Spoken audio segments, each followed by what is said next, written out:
Le message de Dieu pour nous aujourd'hui à travers les lectures qu'on vient d'entendre est très clair. Si vous avez bien écouté, Jésus dit 2 fois « Aimez vos ennemis ». Jésus dit aussi « Soyez miséricordieux comme le Père ». C'est clair, net, précis, simple à comprendre, mais que c'est difficile à vivre. Aimez vos ennemis. Je ne sais pas si vous y arrivez toujours du premier coup, mais moi, je vous avoue que j'ai souvent du mal. Un exemple, la veille de la mort de mon papa, donc il y a 6 mois, on est allé à la messe en famille, avec ma maman, mes frères et sœurs, c'était un dimanche matin, donc je suis allé à la sacristie pour saluer le prêtre et puis lui demander si je pouvais célébrer avec lui. Et du coup, j'ai expliqué que mon papa était à l'hôpital en train de mourir. Alors, il m'a demandé ce qu'il avait, j'ai répondu qu'il avait le Covid. Et il y avait une dame, à ce moment-là, dans la sacristie, qui se retourne, qui se tape l'incruste dans la conversation et qui dit « Oh là là, et il était vacciné ?» Alors je réponds que non. J'étais déjà un peu agacé. Et vous savez comment elle a réagi? Elle m'a dit « Alors, est-ce que ça vous fait réfléchir ?» Voilà. Et donc là, à ce moment-là, vous savez, j'ai senti monter en moi, je ne sais pas si vous connaissez ce sentiment, mais le sentiment de quasi coup de boule. Hein? Voilà. Alors, je me suis retenu quand même. Hein? Mais vous voyez, c'est difficile de pardonner à ses ennemis, d'aimer ses ennemis. Et encore, c'était juste une parole très maladroite, mais parfois il y a des choses qui sont encore plus graves. Alors, si parmi vous, il y en a qui sont comme moi et qui ont plutôt envie de donner un coup de boule que de pardonner à leurs ennemis, ça vaut peut-être la peine de réfléchir un peu aux paroles qu'on vient d'entendre. Comment faire pour aimer nos ennemis? Comment faire pour être miséricordieux comme le Père? Alors d'abord, je vais désamorcer quelques fausses croyances qui nous empêchent de vivre le pardon, d'aimer nos ennemis. Ensuite, je vous partagerai une histoire magnifique qui me touche beaucoup et qui montre la puissance extraordinaire du pardon. Et puis, pour terminer, je vous proposerai une petite démarche concrète afin de mettre tout ça en pratique. Ça va? Donc, commençons par voir quelques fausses croyances qui nous empêchent de vivre correctement le pardon. Souvent, en confession, j'ai remarqué que des gens étaient bloqués à cause justement de ces fausses croyances sur le pardon, sur l'amour des ennemis. Et donc ça me semble important de commencer par cela. Première fausse croyance,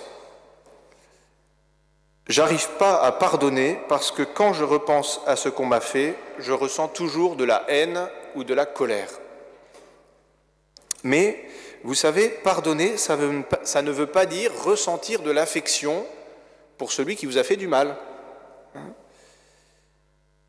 Pardonner, c'est vouloir le bien de mon ennemi. C'est pas avoir envie de l'embrasser, mais c'est profondément vouloir son bien. Je répète parce que ça, c'est fondamental. Pardonner, ce n'est pas ressentir de l'affection pour votre ennemi, mais c'est vouloir son bien. Et donc, vous voyez, on n'est plus dans un niveau, au niveau des sentiments, on est au niveau de la volonté profonde. Ce qui veut dire que je peux très bien avoir pardonné à quelqu'un,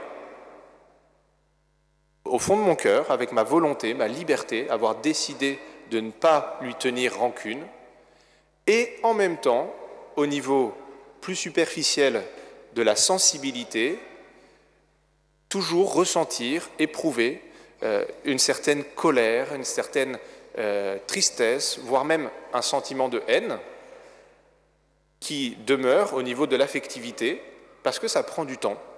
Mais au fond de moi, j'ai décidé de vouloir son bien et donc j'ai pardonné. Par exemple, si quelqu'un mange la part de gâteau que j'avais gardée pour plus tard, je peux pardonner, mais en même temps, il se peut que j'ai toujours la frustration de ne pas avoir ma part de gâteau. Vous voyez? La frustration, c'est au niveau de l'affectivité. Le pardon, c'est au niveau du cœur profond, de la décision, de la liberté.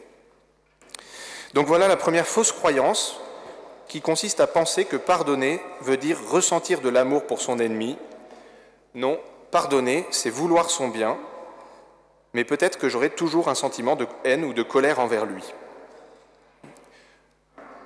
Deuxième fausse croyance, proche de la première, mais un peu différente, je ne pourrai jamais oublier ce qu'il m'a fait. Mais là encore, pardonner, ça ne veut pas dire oublier. D'ailleurs, vous ne pouvez pas décider d'oublier quelque chose. Je ne sais pas si vous avez déjà essayé d'oublier volontairement vos clés à la maison, ça ne marche pas. Parce que si vous laissez vos clés à la maison, ce n'est pas un oubli. C'est plus un oubli, puisque vous y avez pensé. Un oubli n'est jamais volontaire. Et donc on ne peut pas, et comme le pardon se situe au niveau de la volonté, eh bien on ne peut pas décider d'oublier le mal qui m'a été fait. Le pardon, ce n'est jamais oublié. Donc je peux décider de pardonner au fond de mon cœur, et en même temps, le mal que j'ai subi demeure dans ma mémoire. Simplement, là encore, je décide de ne pas en vouloir à celui qui m'a fait du mal. Je choisis de vouloir son bien. Enfin, troisième fausse croyance, celle-là je l'aime bien, enfin, elles sont toutes intéressantes, mais celle-là, elle est particulièrement pertinente, il me semble. Je n'ai pas d'ennemi. Je ne vois pas ce que j'aurai à pardonner. Eh bien, j'appelle ça de la naïveté. Parce qu'en réalité, on a tous des ennemis. Alors, vous n'avez pas tous quelqu'un qui vous attend au coin de la rue, là-bas, pour vous poignarder, heureusement. Mais en fait, vous avez tous des ennemis. Et je vais vous dire, vous êtes peut-être assis à côté de lui ou à côté d'elle en ce moment. Parce que votre meilleur ennemi, il se trouve souvent sous votre toit. C'est votre conjoint, c'est votre enfant, c'est peut-être vos parents. Voilà. C'est quelqu'un qui est proche de vous et qui sait exactement où appuyer pour que ça fasse mal. Mais parfois, il le fait sans faire exprès. Souvent d'ailleurs, sans faire exprès. Mais voilà, nous avons tous des ennemis du quotidien.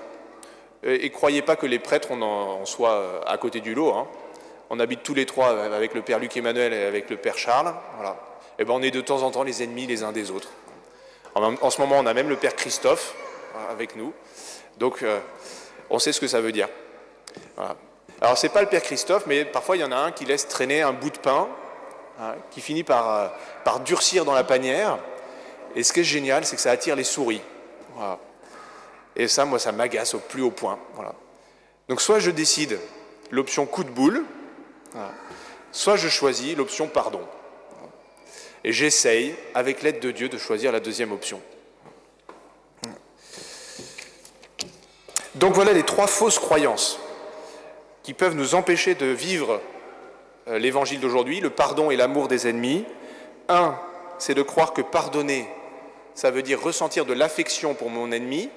Vous avez compris que ce n'est pas ça, mais c'est décider son bien, vouloir son bien. Deux, croire que pardonner, c'est oublier, pas possible. Et trois, troisième fausse croyance, croire que je n'ai pas d'ennemi. Alors maintenant, je voudrais vous partager une histoire, vous raconter une histoire magnifique qui montre la puissance extraordinaire du pardon. Peut-être que vous la connaissez, c'est l'histoire de Sainte Maria Goretti, qui était une jeune Italienne qui a vécu à la fin du XIXe siècle. Et à l'âge de 11 ans, Maria doit doit résister aux avances d'Alessandro, qui est le fils de leur propriétaire, et qui a 20 ans. Et Alessandro, il est tellement pris par la passion qu'un jour, il essaye de forcer Maria, qui résiste, et comme elle résiste, il est furieux, il saisit un poinçon de 27 cm, et il va lui donner 14 coups de poinçon dans le corps.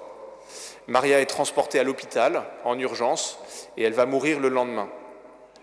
Et juste peu de temps avant de mourir, elle reçoit la communion, et puis le prêtre lui demande si elle pardonne à son agresseur, et voilà ce qu'elle répond. « Oui, pour l'amour de Jésus, je pardonne, je veux qu'il vienne lui aussi avec moi au paradis. » Vous voyez comme c'est fort, hein ? je veux, on est au niveau de la volonté, hein, je veux qu'il vienne lui aussi avec moi au paradis. Que Dieu lui pardonne, car moi je lui ai déjà pardonné. Alors Alessandro, il va être jugé, il va passer 27 ans en prison. Quelques années après son emprisonnement, en rêve, il voit Maria qui lui pardonne. Et à ce moment-là, Alessandro se convertit, il va mener une vie exemplaire, et quand il sort de prison, donc très longtemps après, 27 ans plus tard, il aura vraiment changé de vie. Quelques années après sa sortie de prison, il va voir la vieille maman de Maria. Il lui demande pardon. C'était un soir de Noël. Et la maman lui répond « Dieu vous a pardonné, ma Marietta vous a pardonné, moi aussi je vous pardonne ». Le lendemain, ils participent ensemble à la messe, ils communient l'un à côté de l'autre, et tous les gens à côté sont bouleversés en fait de voir cela. L'assassin et la mère de Maria qui communient ensemble. Et quelques années plus tard encore, ils sont tous les deux sur la place Saint-Pierre pour la béatification et pour la canonisation de Maria Goretti. Et puis, Alessandro va passer les 35 dernières années de sa vie dans un monastère, avec une vie vraiment de service et de prière. Et quelques années avant sa mort, Alessandro écrit un testament, je vous en lis un extrait parce que c'est vraiment extraordinaire. On voit la puissance du pardon. Voilà ce que dit Alessandro. « À 20 ans, j'ai commis un crime passionnel dont le seul souvenir me fait encore frémir aujourd'hui. Maria Goretti, qui est aujourd'hui une sainte, a été le bon ange que la Providence avait mis devant mes pas. Dans mon cœur, j'ai encore l'impression de ses paroles de reproche et de pardon. Elle a prié pour moi, intercédé pour moi, son assassin. 30 ans de prison ont suivi. J'ai accepté la sentence méritée, j'ai expié ma faute avec résignation. Maria a été vraiment ma lumière, ma protectrice. Avec son aide, j'ai acquis un bon comportement et j'ai cherché à vivre de façon honnête. Et maintenant, j'attends avec sérénité le moment où je serai admis à la vision de Dieu, où j'embrasserai de nouveau ceux qui me sont chers, où je serai près de mon ange gardien et de sa chère maman, Assunta. » Je ne sais pas si vous connaissiez cette histoire, mais moi je la trouve absolument extraordinaire parce qu'elle nous montre la puissance incroyable du pardon qui peut transformer, le pardon peut transformer radicalement la vie de votre ennemi. Est-ce que vous croyez que le pardon peut transformer la vie de vos ennemis ? Alors pour terminer, je vous propose une petite démarche pour mettre en pratique cette parole de Jésus. Aimez vos ennemis. Je vous invite, si vous le voulez, à fermer les yeux et à penser à une personne qui vous a offensé. Alors ça peut être un membre de votre famille, ça peut être un collègue, une connaissance ou un inconnu qui vous a fait du mal. Ça peut être quelqu'un qui vous a volé, qui vous a trahi, ou simplement quelqu'un qui vous agace. Voilà. Donc vous pouvez fermer les yeux, vous pouvez voir en vous son visage, et je vous invite à regarder cette personne avec bonté dans votre cœur. Alors ça peut être très difficile de poser un regard de bonté sur quelqu'un qui vous a fait du mal, mais avec l'aide de Dieu, vous pouvez y arriver.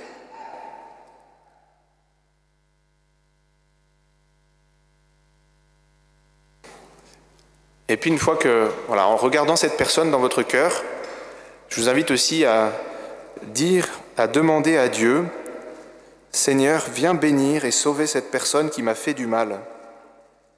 Conduis-la dans la vérité et dans le bien. Seigneur, bénis cette personne qui m'a fait du mal. Oui, chers amis, il est difficile d'aimer ceux qui nous ont fait du mal, mais avec l'aide de Dieu, c'est possible, et c'est cela qui fait de vous des vrais chrétiens, des fils et filles de Dieu.